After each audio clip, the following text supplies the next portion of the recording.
Social cognitive theory starts very distinctly with a particular phenomenon of interest, apparently, it says here on the notes. The phenomenon of interest is one that now you take for granted, but if only you were like 60 plus years old, no, not me, 60 plus years old, then you would have noticed a striking event in your society changing from, let's say, 1950 to 1960, which is that the children of the world, there they are now, are growing up with TV. I won't do this at length, but there once was no TV. And it isn't that long ago. The percentage of households in the US with a TV at 1950 is a tiny, I think, one-digit percentage. And by certainly beginning of the 1960s is way into the 90%.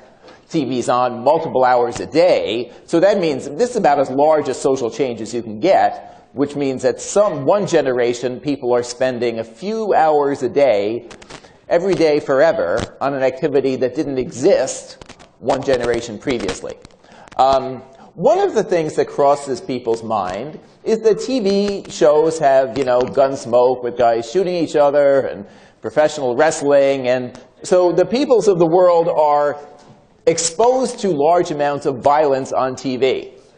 Psychologists and the government watching the world unfold before it did realize that maybe we should pay attention to the fact that there could be an effect on society of violence on TV. Look, there's the question now. Back in 1958 or so, there were two psychological ideas about the type of effect that media violence might have on the people of the world.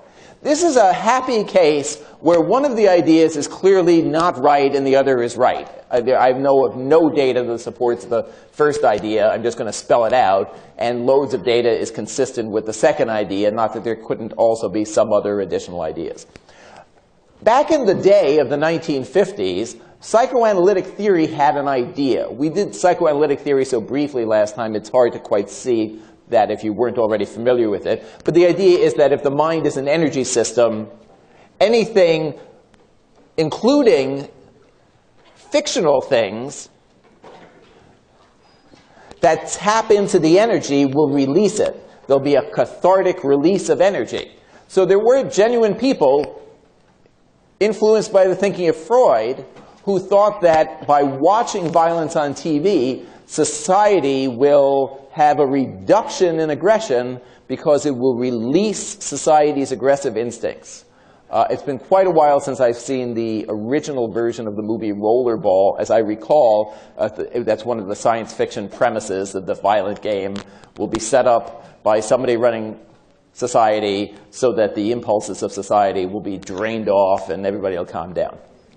The other possibility, of course, is one that's associated with and is the origin of these social cognitive theories of personality. This alternative idea is that essentially it's a very simple one. It's that you learn things from TV. Not just facts, but styles of behavior. And in addition to styles of behavior, implicitly the appropriateness of that behavior. If you watch TV all day and people are doing a certain kind of thing, that kind of thing comes to mind. You learn the skill of doing that thing just by watching. The norms, that is, the rules of what's appropriate in society, are conveyed by your TV screen. And conceivably, even though freedom of speech allows broadcasters to show professional wrestling all day long if they want, an effect might be that you're essentially teaching aggression to the children of the world for 4 or 5 hours a day, every day of the year. Quite cleverly, the psychologist Albert Bandura figured this out and ran what easily lives as one of the top 10 big impact experiments in the history of psychology. For those of you in another field or considering this one, many of the most famous experiments in psychology are very simple. They aren't big, elaborate things. They're very simple, utterly clear-cut demonstrations of something that seems obvious once the experimenter sets up the experiment so cleverly that it's self-evident after the experiment what the facts are about the world. So since he went through all this trouble, oh, that was the lead-in music to see if the speakers work. I was going to give bonus points if anyone knew what that was. And it turned out the professor of the bio class before us knew, but he didn't get the points. What? Oh, wrong video, sorry. This will be the right video in a few moments. This will be the right video. Bandura is a brilliant psychologist, but not a compelling figure on film. The front of Stanford University, the psychology department.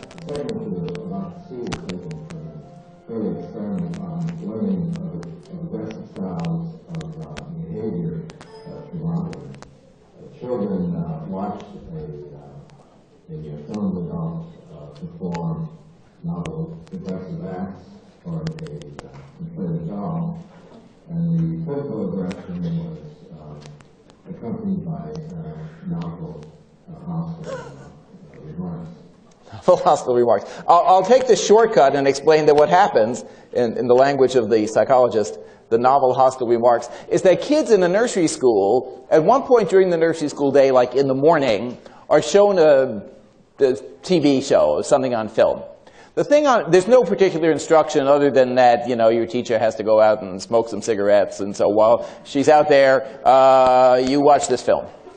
The film displays, well, this is actually the film. The model humbles the doll with an owl, flung it in the air,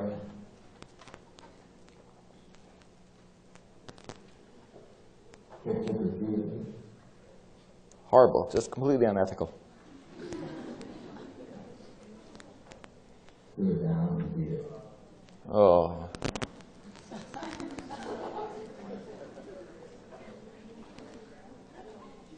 Okay, so then later in the day, yes, you can imagine what happens. This is so obvious what happens now that it's hard, you have to do a mental experiment. What were people thinking to be surprised? But circa 1960, people were thinking, oh, maybe the kids, after seeing the aggression, will have a draining off of aggressive impulses. Or in a set of learning theories we haven't seen yet, it might be that people only learn when being reinforced for learning, when getting a reward, and kids don't normally get rewarded for aggression. They get in trouble. But if you stick a kid in a playroom, so later in the day the kids go into a playroom, there's a bunch of stuff to play with, you can see it in the background, there's a little kitchen set, there's some kind of tether ball attached to something, there's some farm animals, there's the normal fun for kids. There are no instructions, the kid just goes in the room, is being videoed from some one-way mirror so the kid doesn't know he's being videoed, and inevitably, and by the way, there's a control condition where the kids don't see the film. Those kids spend much more time playing with farm animals. They don't look exactly the same as this is the experimental group. Inevitably, you put the kid in the room, oh, wait till Bandura cuts in himself, and the kid not only is aggressive towards the clown doll, but in precisely the same way. You get this mimicking of the behavior, where after one view, the kid punches it in the nose, picks up a hammer, hits it in the head. Why do you believe that shooting others in aggression would drain the viewer's aggressive drive? As you can see, exposure to aggressive modeling is highly required. Oh, he's got it now.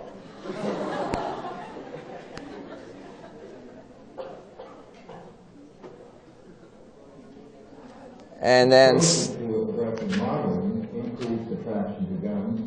Oh yeah, they put guns in the room too, because that's what kids like playing with.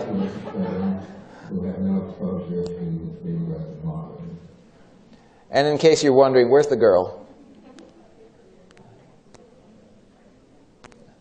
Oh, there she is. There are large-scale differences in general in rates of aggression between men and women. But in this experiment, both boys and girls easily learn the acts of aggression. She pummels the doll. She tries to throw it up. Actually, gets it up in the air pretty well. She pounds on her foot with, I don't know what she's doing there. She manages to play some game while continuously kicking it. Oh, the film cut a little early. At one point, she takes the gun and shoots it in the back, as if she'd learned that little strategy of shooting in the back, you know, from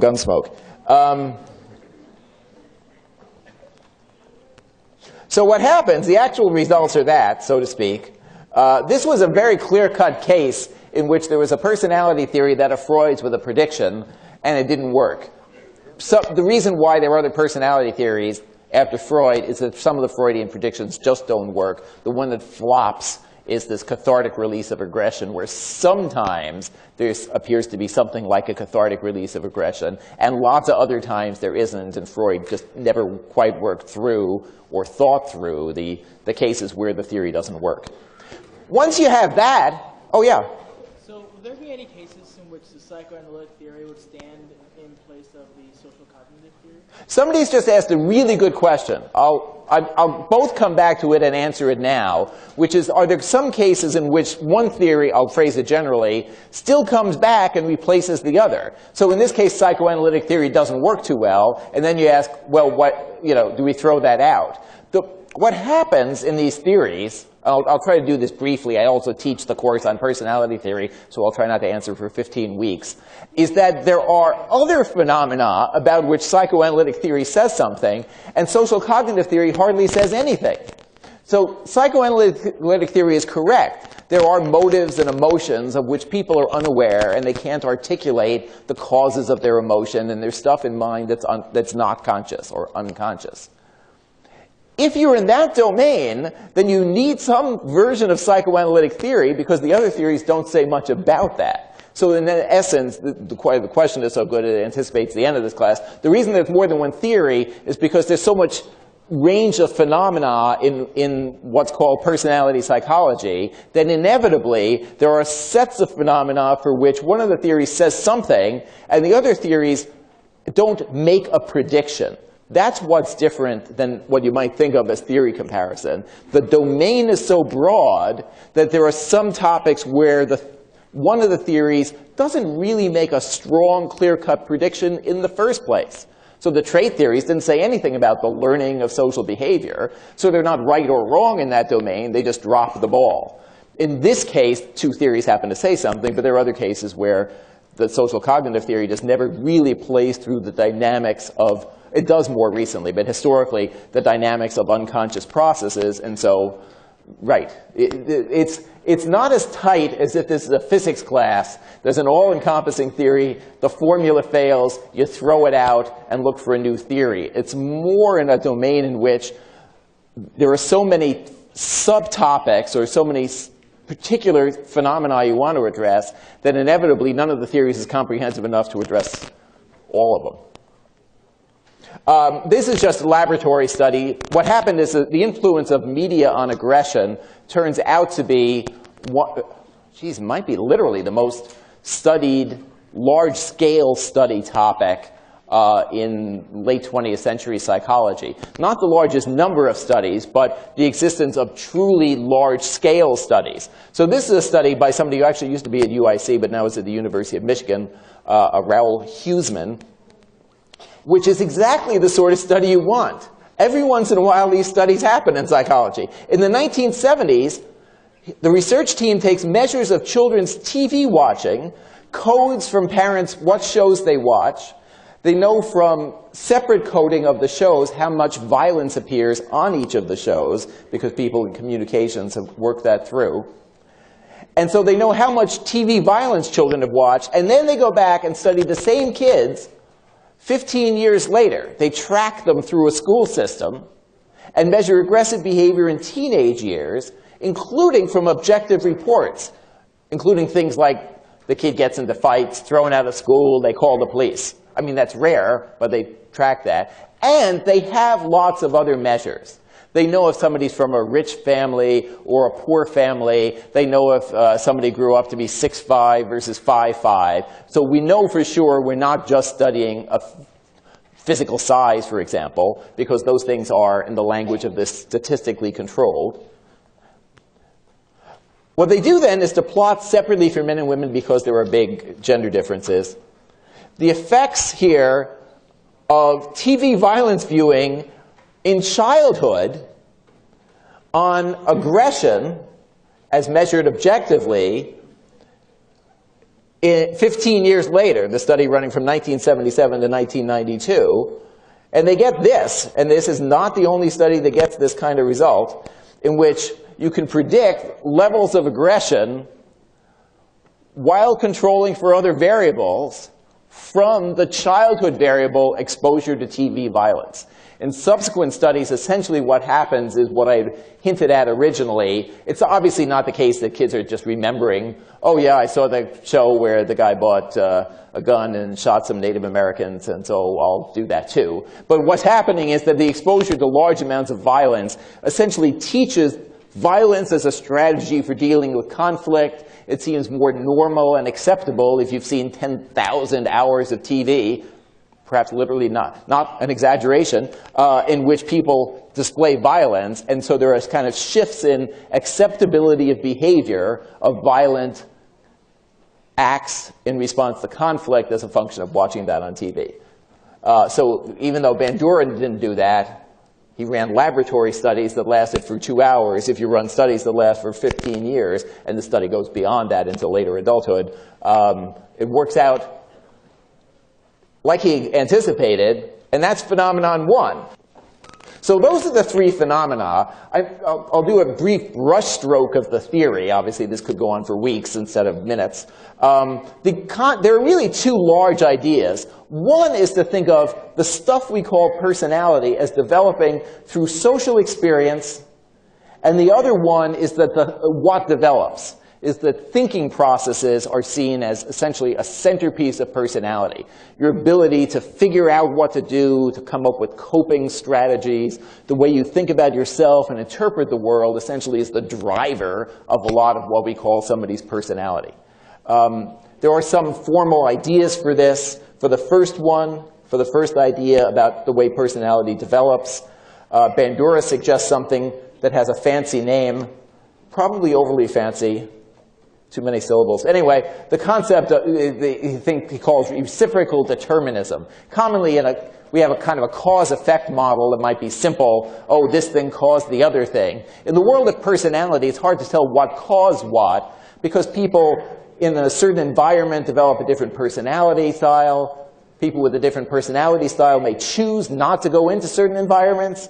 If you're shy, you just don't go to the party. It's not that you're shy at the party. You come up with something else to do.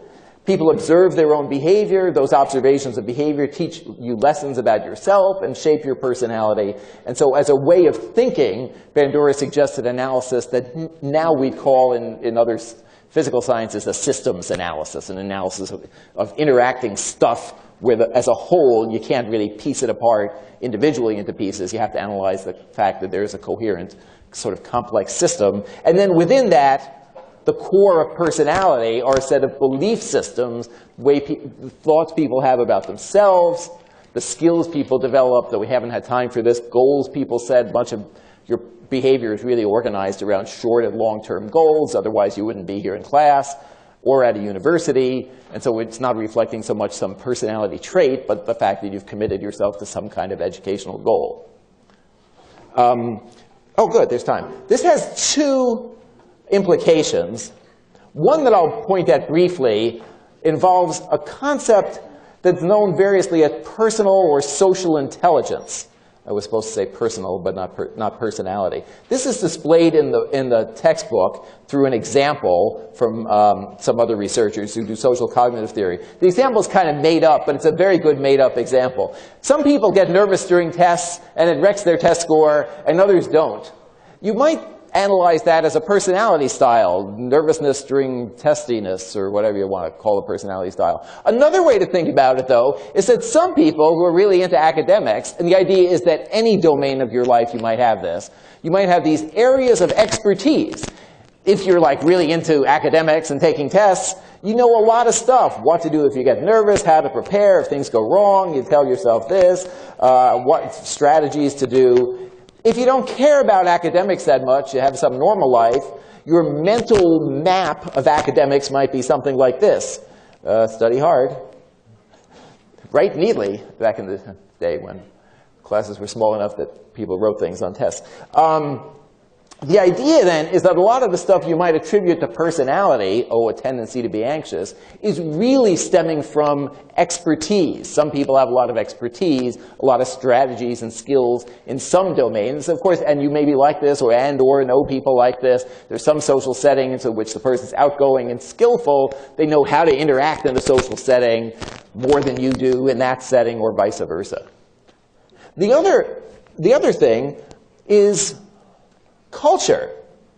The shortcoming, clearly, of the other theories, if we ran through comparisons, is that Freud saw a small number of clients in one culture, upper middle class Vienna. The trait theorists were imagining that the traits are universal, so we're paying almost no attention to culture. And even the kind-hearted humanistic psychologist Carl Rogers was working entirely in the Midwestern United States, and therefore studying people of only one culture. There are people from other cultures. In fact, I won't do this show of hands. I suspect the room has a lot of people in it who either grew up in another culture or your parents are from some other culture, and so you had serious exposure to some worldview other than late 20th century or early 21st century Americana when growing up. Prior to the social cognitive theories, that probably was surely was undervalued in the study of personality. By definition, it's not that critical to spell out a definition of culture. Everybody has some reasonable sense of what it means to be in a culture. And if you travel, then you really have a sense of that. You know, when you go someplace, you realize the rules are different. I'm not supposed to do that. Something's changed. Culture is a set of beliefs and social practices that are shared. The beliefs often are what they call implicit, not explicit. So we have beliefs in our culture. I'll spell out an obvious one. If you have a house in the suburbs and the mayor says, we need to use your backyard for a playground, something's wrong. It can't be. The mayor is crazy. We have a culture in which implicit belief is that you own a plot of land, it's yours, it's not communal property. It's easy to imagine another culture in which all the land is communal property. It's easy to imagine a third culture in which all the land belongs to the king. These kind of implicit beliefs, what you're allowed to do, your roles in society, who owns what, acceptable behavior, the stuff we totally take for granted and don't think about until we're stuck in some class in a university, is the stuff of culture. The idea here, of course, is that if personality has some social foundation, that essentially is the claim here, then different cultures would promote different styles of personality. Not just shifting a little bit in a personality trait, but different entire conceptions of, as they say, personhood. Particularly good analysis of this comes from two psychologists to preview something for the exam, whose names you won't have to recall. There won't be any exam questions where the answer is for who the personality psychologist was, and you have to plug in names. The exam will not be a trivia question of names. But it's two people at Stanford University and now the University of Michigan. Shinobu Kitayama, though, was at Kyoto, if anybody is of Japanese ancestry or wearing a Kyoto shirt, and then moved here from Japan.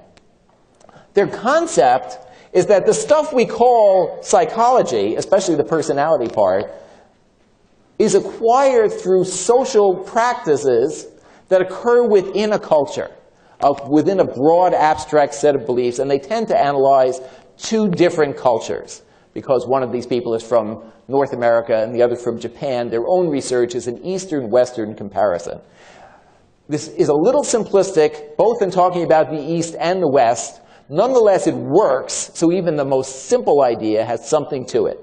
The idea here is that we live, at least for the last few centuries since the Enlightenment, as I'll tell you in some other college class, with the concepts that are put into, like, the Declaration of Independence, that people have individual rights, a right to pursue a life in which they're happy, they're allowed to say whatever they want, there's whatever the heck they put in the Declaration of Independence. That's for another class. If we grew up in an Eastern culture, there would be more of an emphasis on the tie between the individual and the community, the individual and family, the individual and ancestors. There's a much heavier sense of ancestry and your ties to previous generations in other cultures than there is in prototypical US culture. These differences may create social practices that create different kinds of psychology. In particular, there's an implication for what we call self-esteem. People believing good things about themselves, believing that they're a good person, better than the other people, forget those other people. Oh, self-esteem. The idea here is that in Western culture, there's a tendency for practices to promote self-esteem. This is very explicit sometimes. It used to be more explicit in the 70s. There were actually curricula built in just to boost self-esteem, which potentially has a drawback if you get carried away with it. But Eastern cultures, if you're supposed to be fitting into a community network, rather than enhancing your own self-esteem, it might be that there's much more of an emphasis on figuring out what you're doing wrong so you can change it to benefit others. So this is the comparison case. What they do is to run studies in which they compare matched populations, like everybody's a university student, in the United States, as illustrated by the flag in the upper left, and Japan, an classic individualistic and collectivistic culture. Here's two comparisons. The first one is really simple. The second one takes a couple of steps of explanation. The first one involves some researchers who simply hand out a self-esteem scale. A self-esteem scale, which you may have seen in mass testing 2 weeks ago, asks people very straightforward questions like, I'm able to do things at least as well as most other people. Or reverse worded, I feel I do not have much to be proud of. Then they reverse your answers, the scoring on that. So if you say you disagree with not being much proud of, obviously you get a high self-esteem score. If you give this test in a North American culture, US or Canada, the average person does not have average self-esteem. I should go back. There are like 10 of these things. So if you, on average, give the middle response, there's obviously not 10. The score goes up to 50. There's a 5. So, oh no, it could be 10, 5-point scale. There's a theoretical middle of the scale, which is to say I'm like other people, don't disagree or agree. I'm about as good as the other folks. In North America, US or Canada, the vast majority of people score way above the average. There's a number of scales like this. If you ask people to rate their sense of humor compared to the average person, everybody comes out above average. Nobody says bad sense of humor. It's one of these jokes. Yes, everybody's above average.